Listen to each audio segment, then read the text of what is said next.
guys, my name is Ksenia. Welcome to my channel St.Petersburg-me. Last week you were asking me questions about Russia, and today we are doing a Q&A video about Russia. So let's get right into it.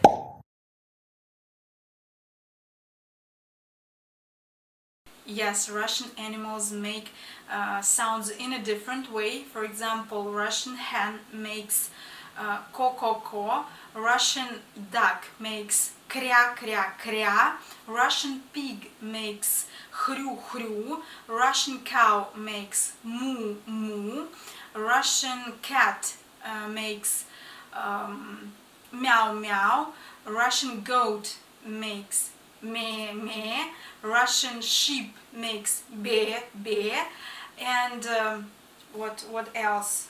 Russian crow makes kar-kar, Russian frog makes kva-kva. I think that's it.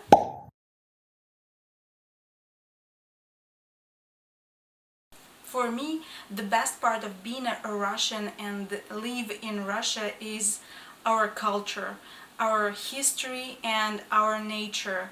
So we have a lot of different regions. We have mountainous regions, we have plain regions, we have vast fields, we have sea, we have north, we have south, and those are different regions with different nature and animals, and that is really interesting, and I would like to visit many places in Russia, and maybe I will be able to do it.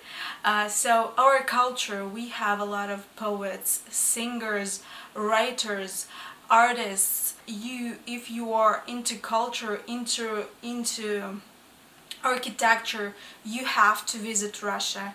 You have to do it. There was a question about my favorite Russian poets, writers, singers, and artists. My favorite poet, I think, is Sergei Yesenin and Alexander Pushkin. My favorite writers are Mikhail Sholokhov, and my favorite book is Plaha by Chingiz Aitmatov. He is a Soviet writer. And about art, I love art on the whole. I like Vasnetsov, I like Rerich.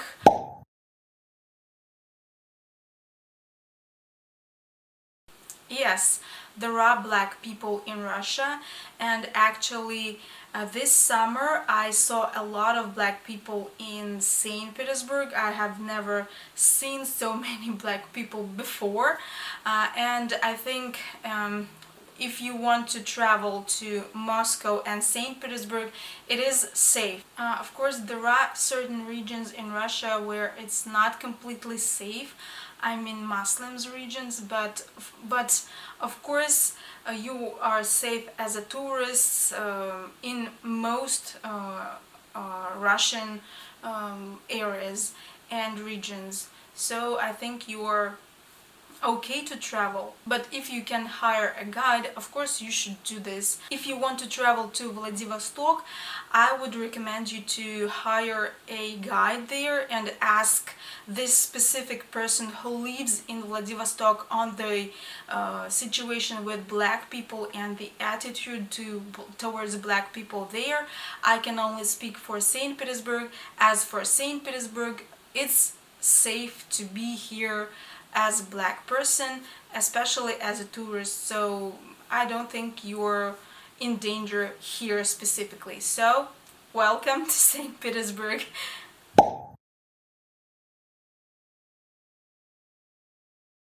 I'm not very familiar with non-straight community.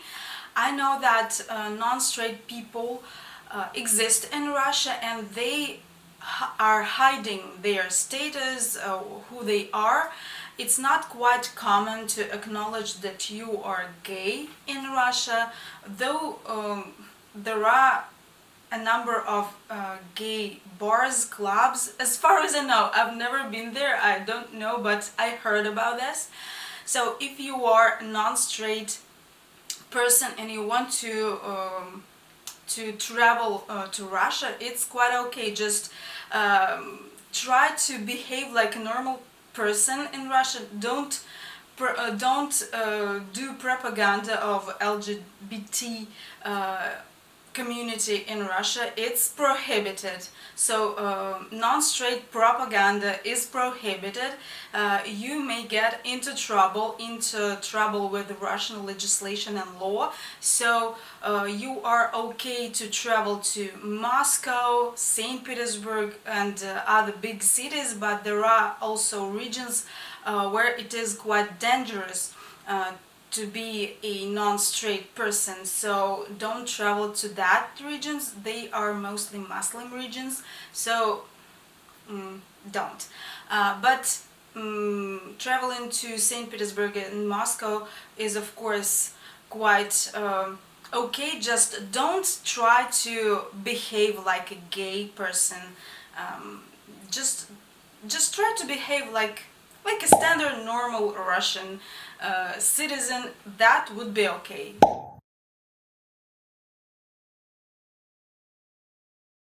What concerns interracial marriages, it's quite normal in Russia. It's quite okay when you marry somebody from other countries. It's quite okay. There are people who are against, of course.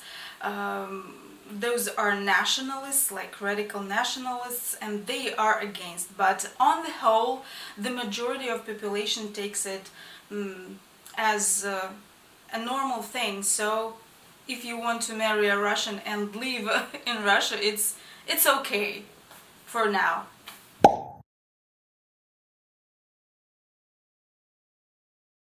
Of course, as a tourist, you are an easy trophy to the pickpocketers, and they exist in St. Petersburg and Moscow.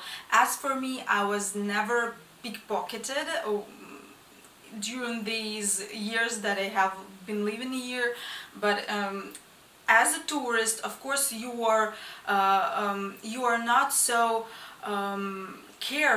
careful about your money. You're just, oh, that is beautiful, oh, that is awesome, and while you are going like that, of course you can be pickpocketed. So as a tourist, just try to follow some easy rules. Don't put your money to your pockets on your jeans or jacket. Put your money somewhere deep inside your bag, a purse, or somewhere into the wallet, and put your wallet inside your bag, inside your backpack. Don't show your money to anybody, like, oh, I have money, and then go just, oh, awesome. Of course you will be pickpocketed. As for me, when I travel, I I don't do that. I just have my money somewhere by my side.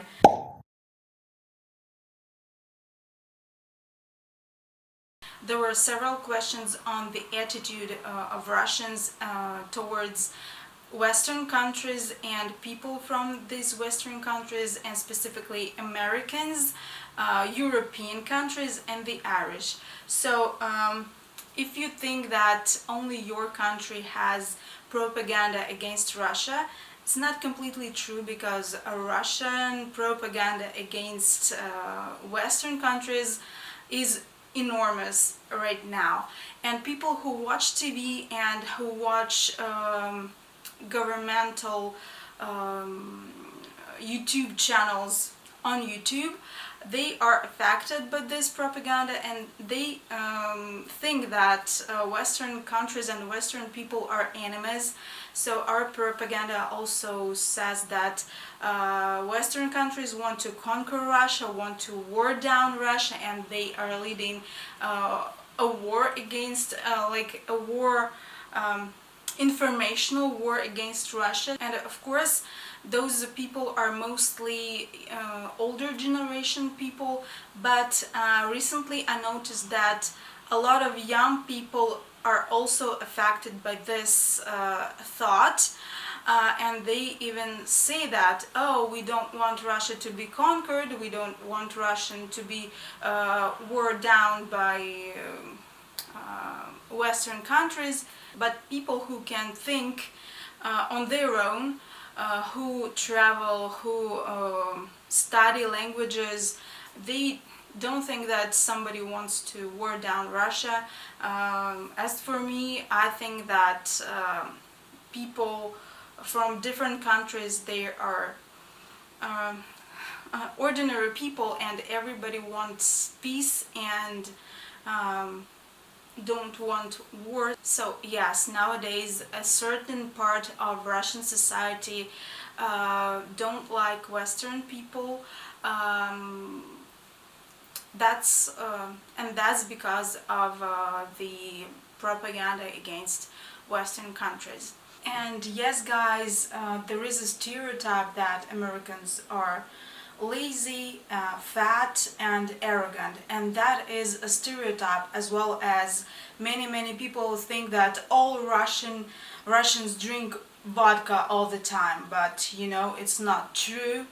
I don't, my circle don't, my parents, my brother don't do that. So it's a stereotype. The nature of stereotypes is like this: you take a feature of a nation which is kindly significant and make it bigger and bigger. That's how it is, and it's a stereotype. Don't don't think of it like something very important. It's not. What concerns specifically the Irish people, I don't think that Russians know who the Irish are. I don't think there are many connections with the Irish people, so I don't think they they don't like specifically you as an Irish.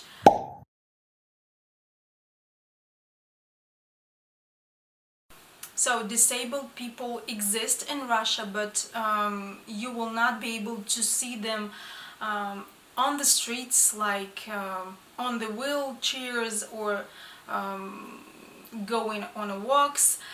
And that's because Russia don't have infrastructure for disabled people. Mostly, in most regions, in most places, there are no infrastructure for such people. And for example, if we take Khrushchevka apartments as an example, there are no elevators there. So if a person lives on the fifth floor, it's next to impossible for them to go out to have a walk or to just breathe fresh air on the streets. So of course the government have some programs for them, like getting some medical care, some medicines for them for free, but disabled people in Russia mostly live under poverty level. And there are a number of volunteer organizations in Russia which help such people with medical care, with medicines, with services, with money even.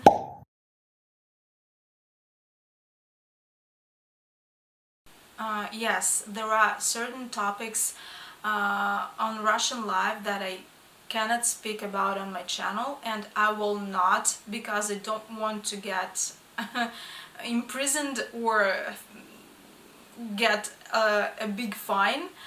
So if you criticize the Russian government, there is a high chance of you getting in trouble in Russia. So I will not.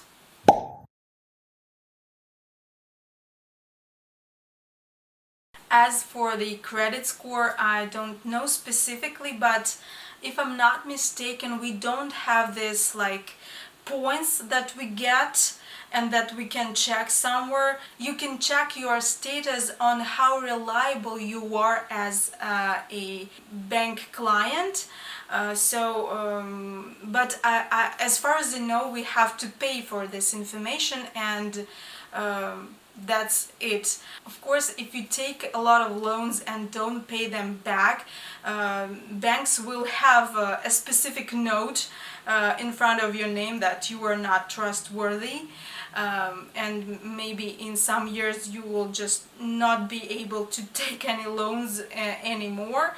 But as far as I know, there is no credit score with like points.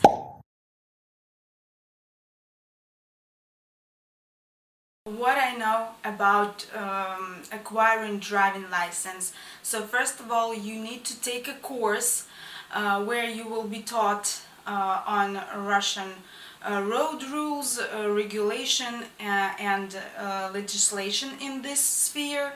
You have to pass an exam on the on these rules, and then in the course of the course you are learning to drive.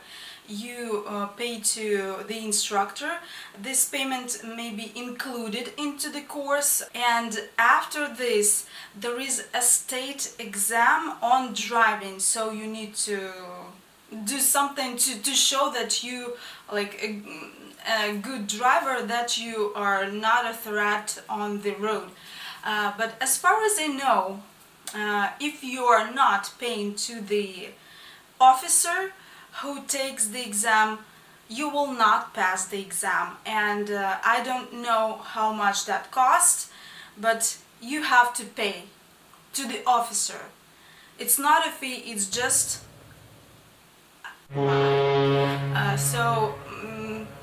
that's how it works with acquiring driving license in Russia. That's what I know.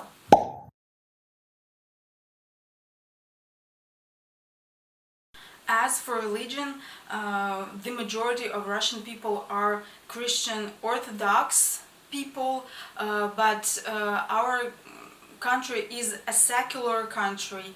Yes, we have churches, we have cathedrals, but not all the people of Russia go to church services. Some people go to church as a museum because it's beautiful, it's awesome, it has a lot of gold, those icons, it's just a piece of art. As for me, yes, I'm a Christian, I'm an Orthodox Christian, but I don't go to church. As for Jewish people, it's, I think, a minority of Russian population. Yes, we have Jewish people, but they are not the majority.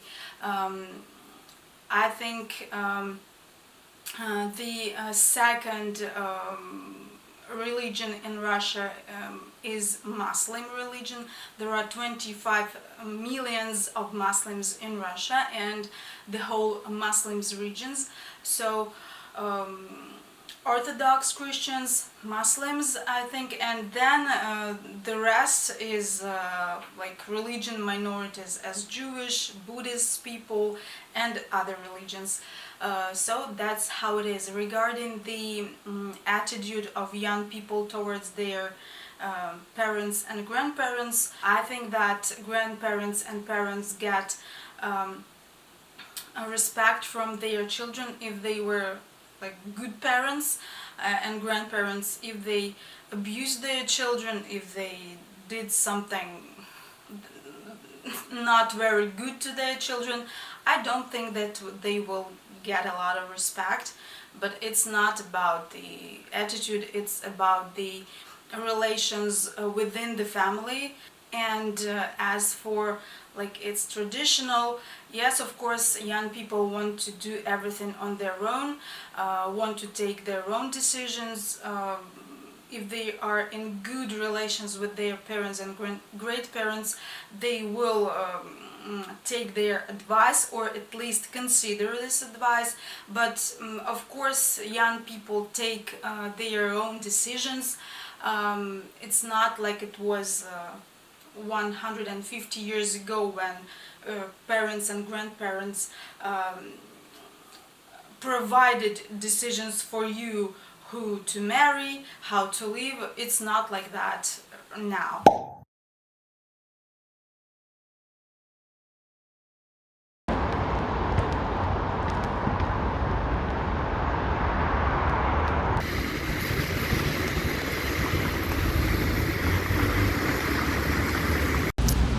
Yes, St. Petersburg gets quite a few sunny days a year, so it's about 85 to 90 sunny days per year in St. Petersburg. And I read the information that if the sun shows up for only 2 or 3 hours, that is considered a sunny day in St. Petersburg.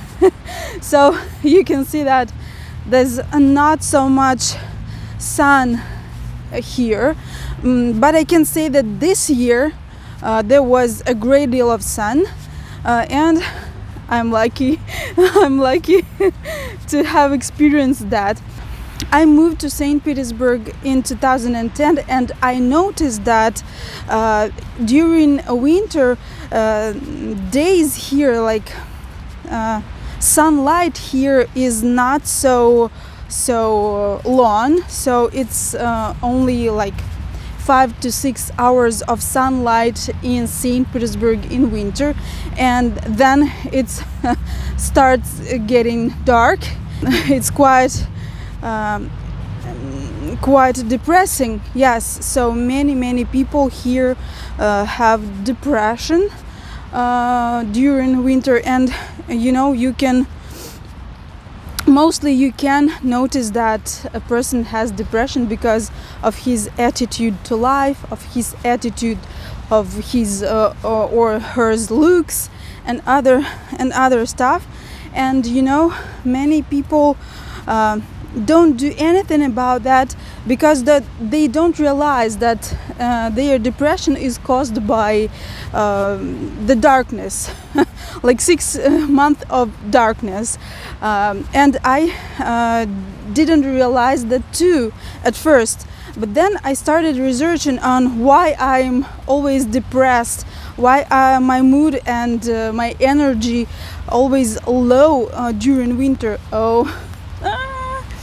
I will be completely wet. And I even went to a doctor to find a reason why I was so low in energy during winters. And she said, "Oh, you have depression. You have to take pills."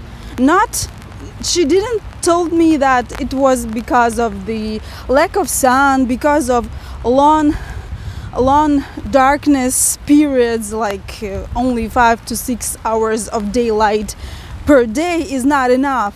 No, she just told me, "You take pills."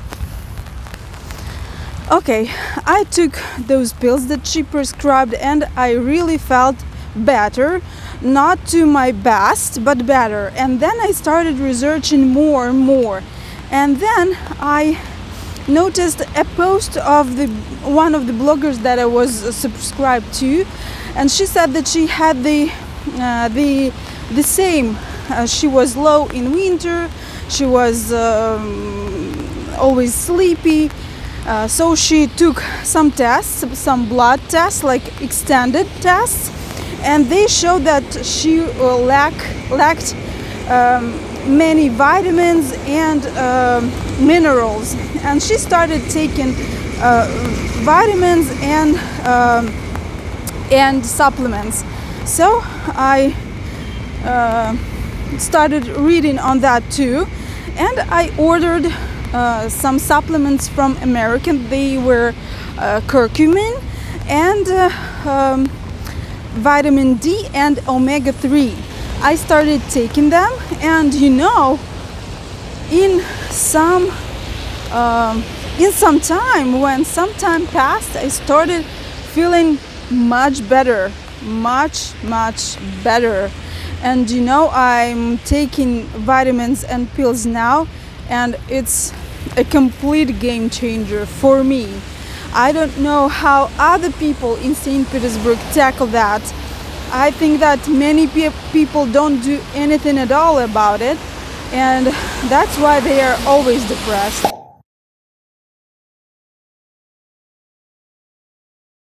Yes, older generation tend to miss those USSR years, and I think there are two reasons for that. First of all, of course, when you are a child or a young person, you tend to idealize your childhood and early years because everything seems to be very simple, very easy.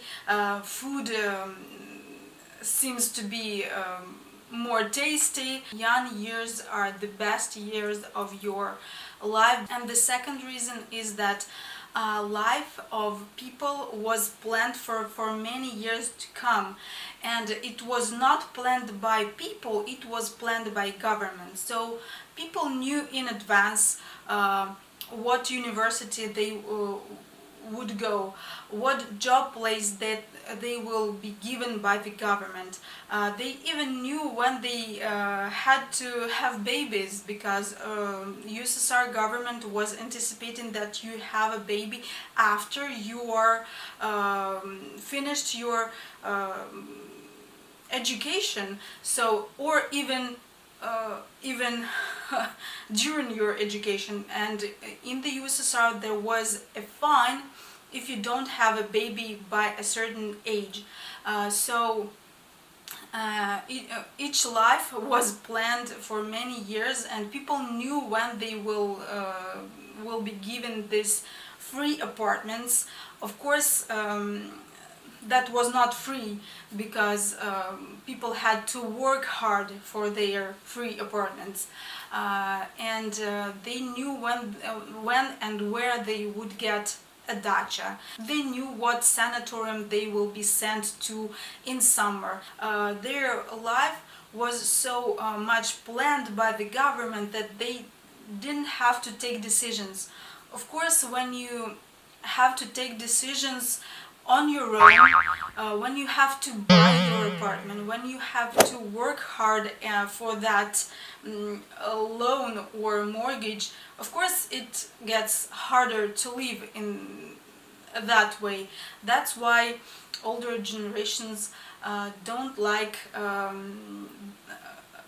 what we're having now. But as for me, I think that deciding on your life on your own is the best. So it's up to you whether you will end up on streets, or whether you will be prosperous and succeed in your business or your job. It's up to you. It's not the decisions of your government, it's your decisions, and I think it's the best.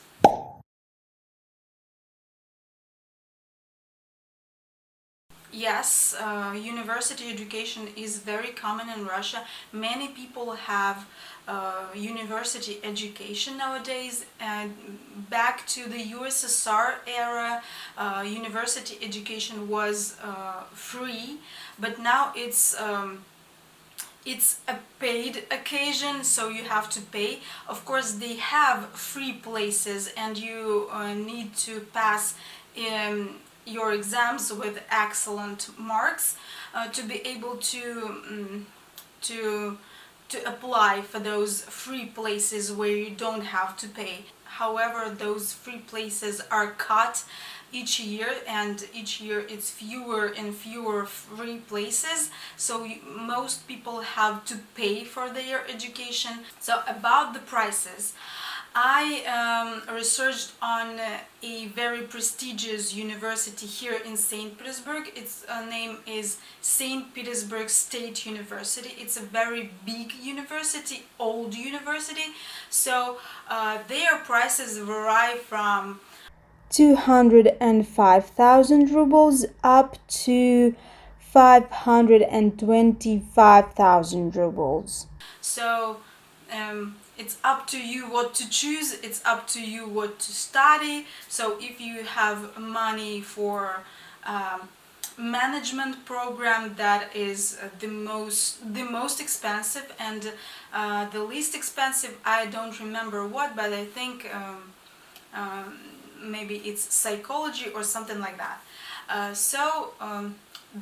Those are the prices in the prestigious university, and of course other universities cost maybe even less.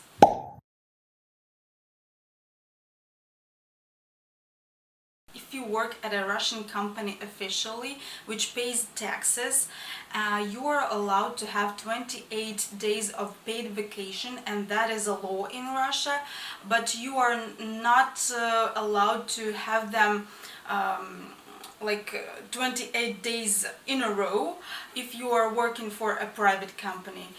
If you work for government, yes, you are allowed to have the full vacation, like 28 days in a row. But private companies don't allow that. They allow you to have 14 days in a row, so you can divide your vacation like this, like 14 days in 6 months, and then the other part of the year you are also allowed to have 2 weeks of vacation. Of course, you can divide it into smaller pieces, like to take 3 days, to take 2 days. In my company, that is okay to divide to smaller pieces. But it's in Russian legislation that you must have at least 14 days of vacation in a row. That's how it is. Yes, we have that, and except for that, we have 10 days of paid vacation, like holidays for New Year. It's not like official. It's an official, but it's not a vacation. It's holidays, like New Year's holidays.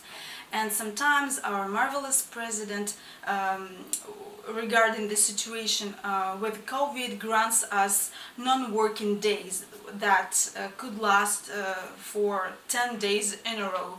So in recent years with COVID, Russians had a lot of non-working days plus paid vacation.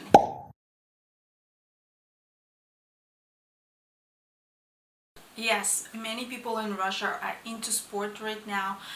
Many people like winter kinds of sport, like skiing, skating, snowboarding, just going down the hill on their sleigh, or something that looks like sleigh. I don't know what do you call it in English.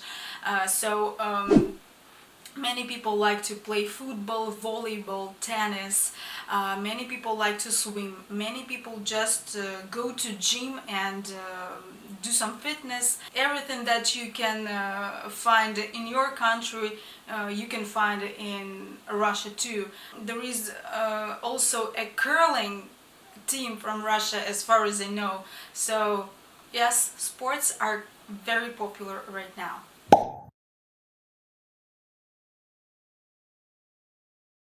Yes, Russian people like tea very, very much.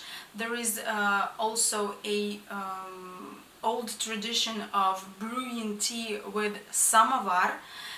It's very, very interesting for foreigners to see. My mom also has a samovar in her apartment. There is a very, very vast culture of tea in Russia. We have different kinds of tea. We have black tea, and in the south of Russia, people grow tea and make tea, black tea, as far as I know. And we have a lot of kinds of tea from China, like white tea, green tea, pu'er, and other kinds. Yes, tea is very, very popular, and I have a project on tea for you guys. I'm preparing it, and I think I will announce it soon, so stay tuned.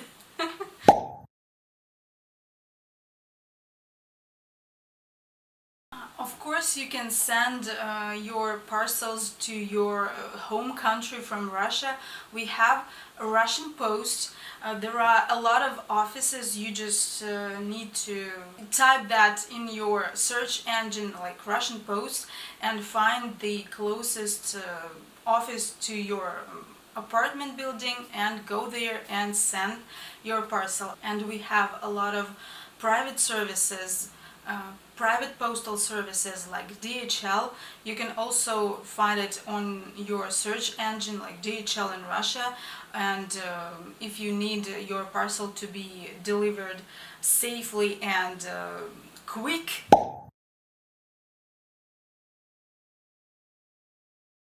I don't think Russia has a plan to repopulate villages. Actually, nowadays there is a plan to move people from rural places to cities, because cities are the centers of life. You have a variety of jobs here, you have a good salary here, you have many opportunities for your children to get education, to get post-education, like after schools lessons, and you have a lot of entertainment opportunities here, but of course many people get tired of the pace that they had to live here, that they have to always be in a hurry, always be stressed. So of course some people move back to villages, but it's on their own whether they would have internet or some amenities in their house. And of course not all the employers allow to work remotely. Only IT companies and like maybe bloggers, if you work for a blogger, they would allow you to work from home, but many official companies don't allow working from home. They want to see you at an office. And for example, as my company where I work, they are not allowing to work from home. Even now, during COVID era, we have to go to office no matter what. So I don't think there is a plan for a population of villages, really.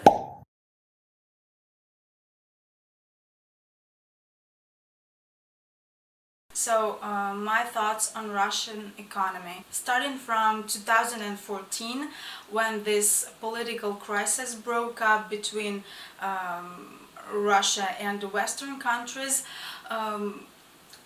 Russia had a decrease of economy, and our economy stopped growing from 2014, and now all the economists say that real incomes of Russian people are decreasing very fast, and the purchasing parity is not good these years. So what I think should be done for the economy of Russia to start growing again. So I think that first of all, this enormous corruption should be stopped. Of course, that is a lot of money goes to not to the for the country, goes to the pockets of people in power. And the next thing, I think that we must restore good relations with other countries. To my opinion, what is happening now is that our country tries to fence many spheres of our life from other countries, try to stand alone, but in the modern world I don't think you can prosper by doing something alone. What I mean is we need to have jointed ventures, jointed projects with other countries. That's how you develop economy, by selling products to other countries, by selling technologies, by inventing and selling technologies. But what is happening now, in 2014, many Western countries left Russian market, taking away job places, and not many of those job places were replaced by Russian companies. Actually, many Russian companies closed and bankrupted as well. So that's what I think should be done. We must restore diplomatic and economical and political relations with other countries, and to be partners with other countries. My dear friends, thank you so much for your attention. Thank you so much for your questions about Russia. I hope you will like this video and you will get to know Russia a little bit more. And please bear in mind that I cannot give you the answer to all your questions. There are certain topics that I cannot speak on my channel, so don't get offended if I didn't answer your question. And there are some topics that I'm planning to make a separate video, like tax system, like medical care system. So just stay tuned and see you in the next video. Bye guys!